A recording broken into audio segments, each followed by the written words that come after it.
अस्सलाम वालेकुम स्टूडेंट्स। आज हम डिस्कस करेंगे एम्पलीफायर की।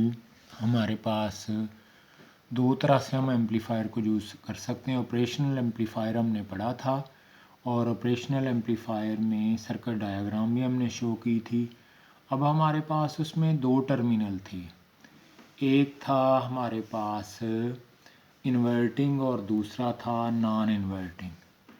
तो हम अगर उसमें तो हमने दोनों को आउटपुट इनपुट्स प्रोवाइड की और इन्वर्टिंग ने उसको इन्वर्ट कर दिया और नॉन इन्वर्टिंग ने उसको चेंज ना किया। इन्वर्टिंग ने 180 पे उसको चेंज किया था उसका फेज़। तो अब हमारे पास है operational amplifier as a inverting amplifier.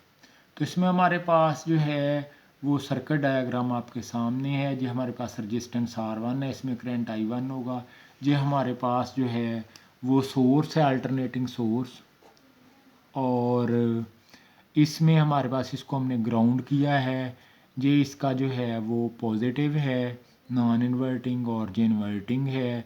इधर हमारे पास V0 जो है वो आउटपुट सिग्नल्स मिल जाएंगे। तो सबसे पहले हम लिखेंगे कि the circuit diagram of N amplifier जो है inverting amplifier is shown in figure. The input signal V input is applied at the inverting terminal। सिर्फ फ़र्क इसमें क्या है, नॉन इन्वर्टिंग में क्या होगा कि हम इनपुट जो है वो नॉन इन्वर्टिंग टर्मिनल को देंगे। इसमें क्या होगा कि हम इन्वर्टिंग टर्मिनल को इनपुट वोल्टेज देंगे, इनपुट सिग्नल्स देंगे। Is applied at the inverting terminal negative, क्योंकि नेगेटिव को हम लेते हैं इन्वर्टिंग, पॉजिटिव को लेते हैं non inverting, through the resistance R1। तो हमारे पास V0 is it's output and the inverting non inverting terminal is grounded. V0 इसका आउटपुट है सिग्नल्स, और नॉन इन्वर्टिंग को हमने क्या किया है, ग्राउंड किया। मैंने फिगर को क्लियर कर दिया। उसके बाद then the open loop gain अगर आप देखें तो इसमें हमारे पास जो कल हमने पढ़ा था एम्पलीफायर गेन, वो V0 over V plus minus, वो जो हमने डेफिनेशन पढ़ी थी, ratio between output voltage to the potential difference between the inverting and non inverting potential difference, उसी से। तो हमारे पास क्या है, एज हमारे पास जहाँ पे जो V input has order sorry जो हमारे पास इसका गेन आया है a amplifier gain has order of 10⁵, so for any value of V0 जो है V plus minus V0 approximately equal to 0। इसको अप्रॉक्सीमेटली पढ़ना है। तो हमारे पास जो है वो वैल्यू जो है वो हमारे पास आ जाएगी कि वैल्यू जहाँ पे 0 है। तो नेक्स्ट हमारे पास इसमें क्या होगा कि जो गेन इन हमारे पास वो V0 over V plus minus V0 है। अब जो ए की वैल्यू है वो 10⁵ तक हो सकती है। तो for any value V plus और V नेगेटिव, क्योंकि जो बहुत बड़ी वैल्यू है तो ये अप्रॉक्सीमेटली इक्वल टू 0 है। जब V प्लस और V नेगेटिव इक्वल हैं, सो V प्लस इज ग्राउंडेड है, तो V प्लस तो 0 हो गया।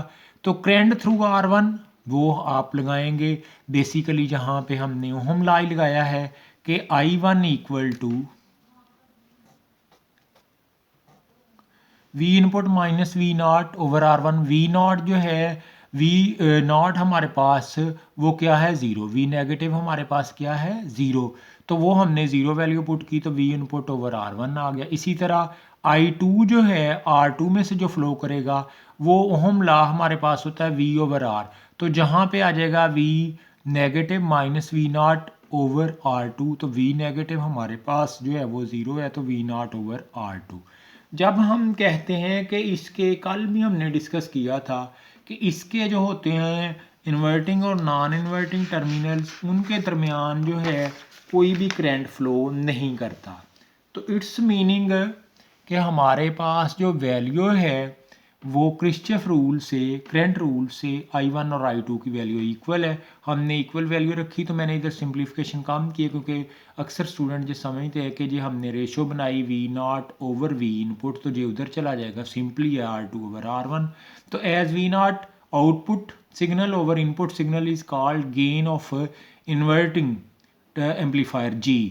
तो वो G हमारे पास क्या आ जाएगा, V input output over V input. Negative sign क्या शो कर रही है, अब जहाँ से हमारे पास जो G की वैल्यू आई है वो बेसिकली, वो मैंने इधर नोट नहीं की, तो वो हमारे पास है -R2 ओवर R1। तो एक नेगेटिव आई है, दूसरा R2 ओवर R1 आया है। तो negative sign show that output signal is 180 with respect to input signals. तो ये किस किस चीज़ पे डिपेंड करेगी, रजिस्टेंस पे R1 और R2 पे। दूसरा ये कि इनके दरमियान फेज डिफरेंस कितना आया है, 180। नेक्स्ट अगर आपने ये वाला कर लिया तो नेक्स्ट अगला आपके लिए बड़ा ही आसान है। वजह क्योंकि इसमें इन्वर्टिंग था तो वो नॉन इन्वर्टिंग, आप उसमें क्या करेंगे कि सिर्फ जो आउटपुट आपने इनपुट सिग्नल देने हैं वो आपने नॉन इन्वर्टिंग पे, तो वो हमारे पास ये सोर्स लगा हुआ है जो नॉन इन्वर्टिंग है, इसको हमने थ्रू R1 ग्राउंड किया हुआ है, इधर से भी ग्राउंड है। R1 में करंट वही I1 है और R2 में करंट I2 है। The circuit of an OP AMP amplifier यानी कि as non inverting amplifier is shown in figure. In this case input V input is applied at the non inverting terminal V positive as a open loop के अंदर वही formula जो हमने पहले discuss किया है वो क्या था, gain of amplifier is very high.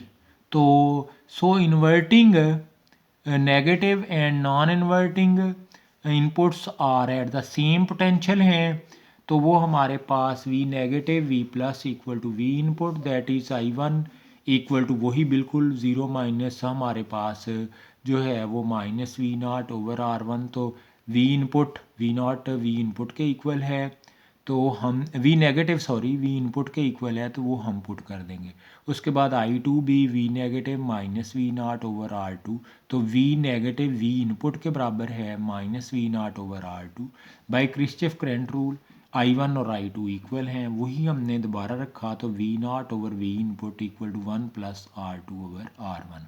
As we know that हमें पता है कि V0 over V output over V input equal to gain of amplifier होता है, तो G equal to 1 plus R2 over R1।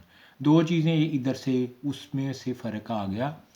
एक तो आपके पास जो है वैल्यू आई है कि इसमें सारा ही आंसर पॉजिटिव आया, तो MCQs बन गया कि नॉन इन्वर्टिंग में कोई भी फेज़ डिफरेंस इनपुट और आउटपुट के दरमियान नहीं होता, बल्कि सेम फेज़ पे होते हैं। और दूसरा हमारे पास जो वैल्यू है, दूसरी जो वैल्यू है हमारे पास वो क्या आई, as we know that V0 over V input जो है वो हमारे पास अभी जो वैल्यू आ रही है वो V0 ओवर V इनपुट है, तो गेन इन एम्पलीफायर। तो दो चीज़ें हैं, अभी कुछ इसमें मोबाइल में प्रॉब्लम आई है, फिर भी मैं क्लियर कर दूं कि हमारे पास G की जो वैल्यू आई है इसमें नॉन इन्वर्टिंग में, उसमें वो एक तो पॉजिटिव आने से पता चला कि उसमें फेस सेम पे है। दूसरा उसमें क्या आ गया कि हमारे पास जो है इसकी कंस्ट्रक्शन पे नहीं, बल्कि सिर्फ जो गेन इन एम्पलीफायर है वो G की वैल्यू R1 और R2 पे डिपेंड करती है, बाकी फैक्टर्स पे डिपेंड नहीं करती। तो चलें जी, अल्लाह हाफिज़, इंशाल्लाह कल मिलेंगे।